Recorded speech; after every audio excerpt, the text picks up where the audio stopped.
vam perdre el nostre fill, com el vam trobar i què es va dir. M'agradava la quietud del matí, el meu marit i jo parlant-nos en veu baixa, anant a l'habitació del meu fill, estar amb ell i agafar-li la mà. M'agradava veure al meu marit i al meu fill anar junts al temple. M'agradava molt quedar-me enrere sola a pregar abans de seguir-los.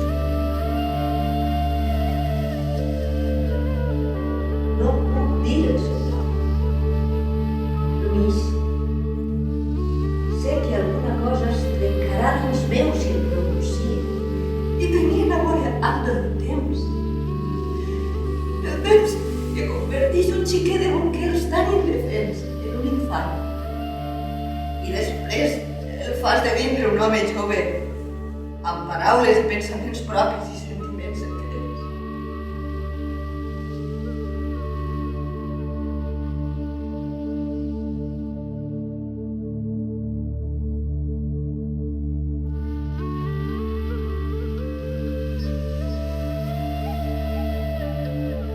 Jo no sóc un dels seus seguidors, sóc sa mare. On està el meu fill? Va obrir els ulls, va contemplar el sol amb una estranyesa profundament sobrenatural. Li va dir al meu fill el que altres persones ja li havien dit. Que era aquella que havíem estat esperant. Que seria el rei de la terra i de cels.